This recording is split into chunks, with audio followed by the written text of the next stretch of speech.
everyone, welcome back to my YouTube channel. It is me, Lisa, aka the Wonder of Ivy, and today for you I will be doing another makeup anime review. So for this week's anime, I'm going to be talking about Tower of God. Now, Tower of God ended a couple of weeks ago, but it's still so good, it's still so relevant, it's still being talked about, and I figured why not. Now for today's makeup, I'm going to be doing Dorsey, one of my favorite characters from this season of Tower of God. And Dorsey has a super simple, I don't know if it's her eyelashes or she's wearing eyeshadow, but she has a very simple look that's kind of like black, goes into like a red and orangey double cat eye. I'm not really sure what to call it, but I figured I would just give it a try since she, you know, I don't feel like painting myself green for a Nox character, and I just thought it would be cool. So I'm gonna go ahead and get into that. With Tower of God, I will say that it was an anime that I hadn't, I knew it was coming out, I knew that it was a Crunchyroll original, and I know that it is based on a webtoon. Now, I have not seen, I'm trying to do it without looking in the mirror. I have not seen or read, excuse me, the webtoon. I actually haven't read any webtoons. Maybe that'll be changing, but it is a super cool medium. It's a super cool platform, and these are Korean comics. So I think they're called manhwas. And I think I read one manhwa before, but it's not a format that I'm super like into or familiar. That's just because I haven't tried it yet. Not that I would be opposed to trying it. And Tower of God is one, it's not the first, but it's one, you know, one of the more popular titles to become an anime. And this was the spring 2020. I know right now, summer 2020, there is The God of High School that is coming out, and that is phenomenal. I'll have a separate video on that once that's done airing. But with Tower of God, it had a lot of popularity that they, you know, they wanted to capitalize on. And I think based on the story, it was a good choice for them to pick Crunchyroll webtoon collaboration, this partnership that they have. I thought it was an amazing idea to have Tower of God as one of the first ones that they've done. Tower of God, like I mentioned, I wasn't super familiar with the story. I saw a trailer and I was like, oh, this looks pretty interesting. The trailer is super like, this Tower of God, what would you do? You know, it doesn't really give you exactly what the story is going to be about, which I think for somebody, like I said, who hasn't read the webtoon, that's perfect, because it gives you a little bit, you don't know what to expect. And sometimes I feel like it's better when you don't know what you're getting into. I was excited for this because I had just seen Inspector, which I have its own video for, and that was a Crunchyroll original, and I thought Inspector was very well done. I really enjoyed the story, the animation, all of that. So I was excited to see what next Crunchyroll had. So this Crunchyroll webtoon partnership I thought was amazing. I saw the trailer, it was very intriguing. The animation was one of the first things I noticed, and it just looked visually beautiful. This art style that flows very well, very vibrant, fast liquid kind of movement, and I was like, okay, I'm into this. And seeing that it's coming from a webtoon as opposed to a traditional manga, you can see the differences in the animation, but it's not too far off where you don't feel like you're watching an anime. You definitely feel that. With the story of Tower of God, it definitely is very original. I mean, at least to me. I don't know, you know, if there's different iterations of this, but it's a tower and people are trying to climb the tower. At the top of the tower, you can make a wish. Or you can have your wish granted, something along those lines. The show starts off, you see Bam, the main character, and he's with this girl named Rachel. They're like running. Rachel suddenly disappears because she's going to be to this tower. Bam is distraught, and he ends up coming up to this tower too, and all that he cares about is finding Rachel. And the one thing that kind of stood out to me is like they have these flashbacks with Bam, and Rachel's the only one that he knows, and She is she's like teaching him about stuff. She's telling him about the tower that she wants to climb it to see the stars. And you see Bam like with this long hair looking very like, I don't want to say poor, but he was like abandoned. And it instantly gave me flashbacks to Tsubasa Reservoir Chronicles with Faye's backstory, how him and his brother, they had like this tower dynamic, and they both had their hair long and they were wearing like this raggedy clothes. That was one of the first parallels that I had made. But the initial story, you're just like, oh my god, Bam, like you're such a sweetie. You kind of see him like this little precious boy, because he seems so innocent, he seems so naive. So Bam gets there, he sees Hedon, and he tries, then, you know, he's letting him know, like, listen, like, I just want to climb the tower to get Rachel. So Hedon is, I feel like you could kind of tell that he's kind of like intrigued by Bam, what Bam is doing, and he's explaining to him the tests and like how the tower works. And Bam's like, all right, listen, like, get me in there, I'm just trying to see Rachel. So he's about to go start the first test, and Yuri comes in, and Yuri's just such a badass. Immediately I remember tweeting, I was like, this girl is everything. And she lends Bam this sword, one of the Black March, that we later learn that it's a series of 12 swords based on months, and I thought that was pretty cool. And he defeats the monster, the Black March listens to him, and that first episode I was just like captivated. So from that first episode, and I'm talking about that first episode because I kind of just was like thrown for a loop. Like I said, I didn't really know what to expect, but it just seems so interesting. It seemed very different from what you're expecting. And I know for me personally, when I saw that first episode, I was just kind of like, so what is this show going to be like? And that continued for me throughout every single episode with this show. Every single episode, I had no idea like what was next. Every single time I felt like I had my finger on what this show could be, it changed, or something happened, or some of the events happened. That being said, every single episode from the first episode kept me intrigued and kept me going. And that theme, that excitement, that nervousness that I felt that first episode where I didn't know what was happening, I felt that every single episode, all 13 episodes in. And that is something that I think really makes Tower of God stand out, where you don't have that level of anticipation. You don't see that often. Obviously, you know, animes, like, there's slower episodes, there's, you know, plot building episodes, there's background story episodes, but I feel like with Tower of God, they give you a mix of everything in one episode, that every single episode you're intrigued and you're like, okay, so what is happening next? So I'm gonna go ahead and, for me, review the characters that I really enjoyed with Tower of God. So obviously we have Bam. I noticed that in the manhwa webtoon, his name is 25th Bam. As of now, it's just Bam.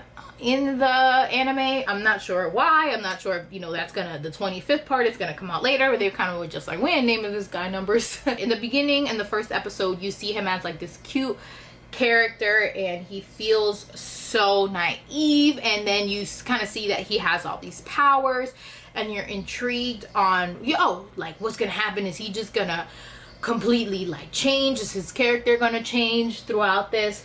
And I feel like it will, but it's not gonna happen.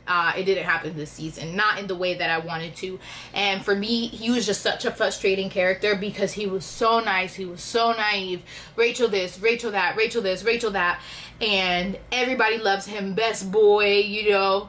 And it was cute up until a point, and then afterwards it got kind of annoying, and you're kind of just like, Bam, come on. Like, you can see that his powers are getting stronger when he starts learning how to use the Shinchi. Like, there's obviously something special about him, but I feel like this first season, you spend most of the season just irked with him because he is so wrapped up in Rachel that you really can't like focus on anything else. Then we have Rachel, who, Rachel, she, I don't know, and maybe it's like, I just felt like Rachel, and you start seeing it little by little, she isn't who she says she is. I feel like, you know, there's obviously more that when they do a second season, we're gonna have to develop and learn about Rachel. She really and we learned this, is that she isn't who she says that she is. And I feel like her motives of what she wants her motives to be for climbing the tower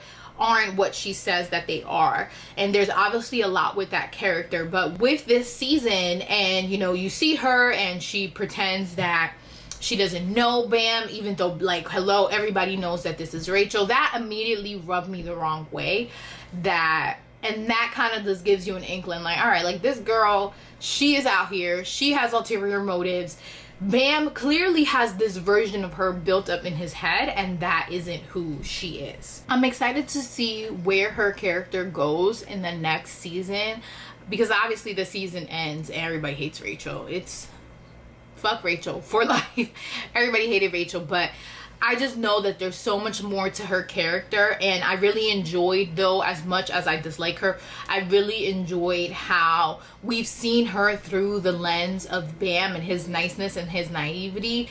And even though everyone else around him is questioning Rachel, especially Kun, and I'm excited to see like where that goes next season, where we see her as her own person and her motives, what she or who she really is. We have Kun, who, oh, he is my favorite character of this season.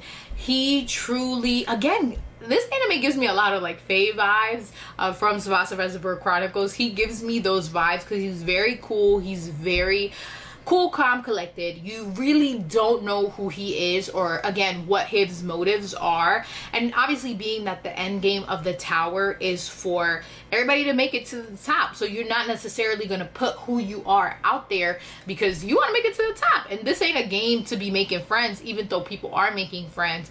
That isn't essentially what the tower is about. So Kun is somebody, kind of somebody who, he has this background that we don't really know. We see these flashbacks, you know, what is the story there, what else is there? But immediately I just liked him and how he treated Bam.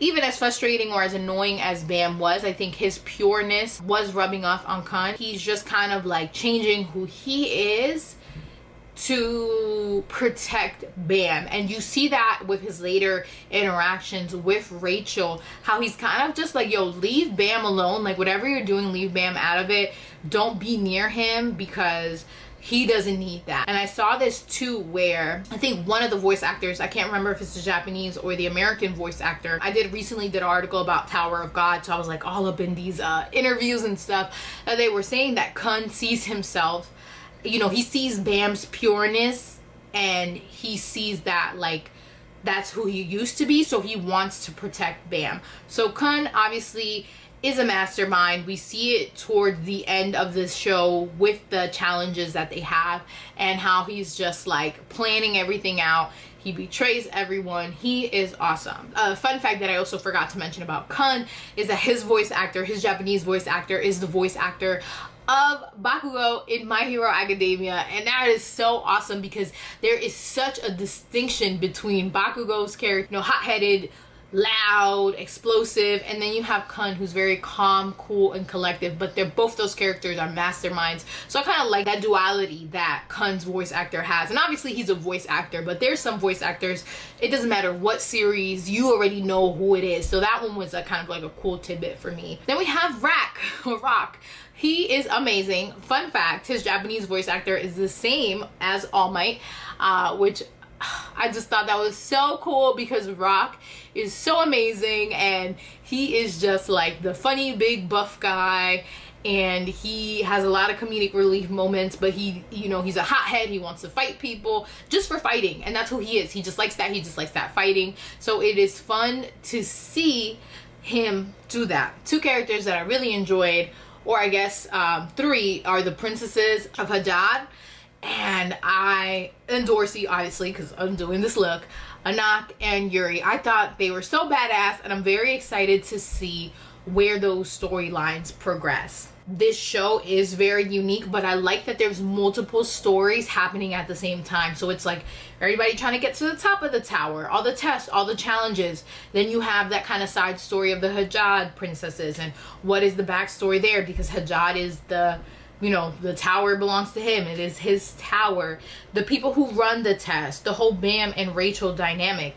There are so many subsequent stories going on at the same time that I think it's very cool, and I'm very interested to see how this develops in season 2. So some of my favorite moments in this season, like I mentioned, the Hajjad princesses. Anytime there was an interaction with Endorsi and Anak's backstory, I thought that was absolutely amazing, and I'm very interested to see where that goes next. First of all, their dynamic is so funny because it's kind of like a rivalry, but you know, and it's kind of sly and sleeky. Anak is very feisty and she's aggressive, and Endorsi's more slick with how she is and her tactics. Endorsi, she's sly, and you see that throughout the season, how she knows what she's doing. She knows what to say, she knows how to act, kind of to get her way. She doesn't care if she's manipulating people, she doesn't care if she's acting. She's gonna do what she has to do to get to the top of the tower. And then her and Anak's, their dynamic, especially being that they're both princesses of Hajjad. Anak has the green April, I believe that is the sword that she has, and then she gets the Black March. So seen their dynamic, it's really cool. But then at the end of the season, that little puffball thing that was a royal guard, them teaming up at the end, and then when it looks like it's over for them and Yuri comes in and she starts battling that puffball, it's interesting. She's like, "You're leaving my sisters alone." Even though then once she does that, then she's kind of like to Anak, "Girl, bye, you ain't even a real princess." So that was interesting to see. Another favorite moment of mine is kind of any moment that Kun is on screen, but him confronting Rachel and kind of being like, "Yo, leave Bam alone." I thought that was super awesome, because we all know sweet baby Bam needs defending. Rock, when he got turned into the mini gator, that was absolutely hilarious. Them doing the trainings, that's kind of funny, like a weird dynamic of the show. We're all trying to get to the top of the tower, but then it has like this school kind of class dynamic to it, kind of like My Hero Academia a little bit. Now let's see my drawing skills. Trying to do a little triangle here. This is way harder than I thought it would be. This is not coming out. Let me get a post-it note. Lord Jesus, take the wheel. I feel like this is coming out a little bit better than what it was looking like not so long ago. Wow, I cannot draw. Oh shit. This has probably been one of the longest and hardest trial and error processes ever to make this look, because I don't really have orange, and all the substitutes for orange that I have are just not working out. It looks better than it did previous. We tried our best and that is what matters. I'm gonna go do my hair and finish out this video. And there you have it. This is my final Endorsi inspired look. I will put the picture that I kind of decided, the end picture where she's wearing a pink shirt and she's blushing, for that. I don't like it, but I tried my best. It's always a process, putting my makeup skills to the test, figuring out what works, figuring out what doesn't work for my looks. This review was kind of all over the place, so I will summarize basically my feelings on Tower of God season 1. It was a very good first season. As someone who knows nothing about Tower of God before coming into this, I thought it was amazing. I really enjoyed the story. I thought it was very unique. I thought the characters were all complex and gives you something from each character, where there's more than one character that you're following for. Sometimes a lot of shows, it's so heavy on the main characters that you aren't focused on anybody else. I feel like Tower of God does a great job of giving you so many different pieces and stories that you can pull from, that characters you might identify with, or characters you're just curious to see where their growth is. One of the things that I feel like Tower of God does best is that it's about the tower, but it's also about a lot of different stories coming together all at the end. I'm excited to see what a season 2 could look like.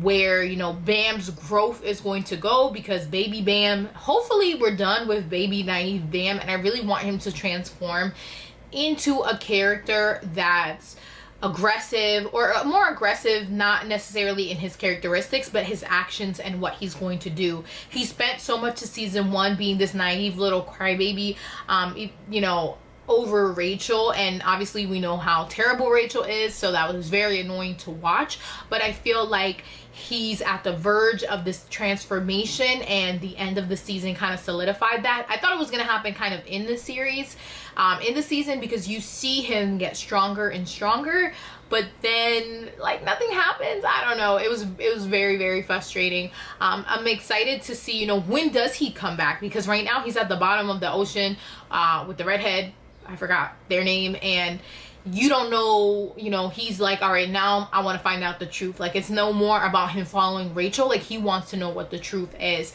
And I think that motivation is going to be fun to see, as well as, you know, what does he want to do, or like, is he gonna come back right away, like first episode, Bam is back. I meant to say Bam is back. Or is it gonna be a couple episodes without Bam, and then we see him do like an amazing return?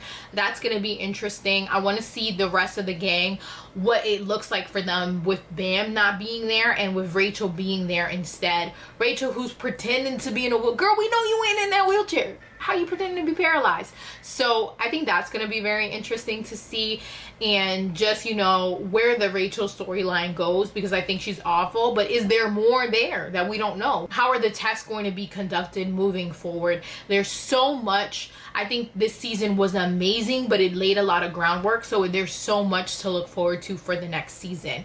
As someone who didn't know about it before, I'm so excited about this series. I really enjoyed it. I had a lot of fun tuning in every single week to it, and I'm not sure if I'm not gonna read the webtoon. I'm not sure when I'm gonna read it, because I do like reading the source material. However, I like reading it once everything is done, and there's a lot to go off of, so I don't know what that's gonna look like.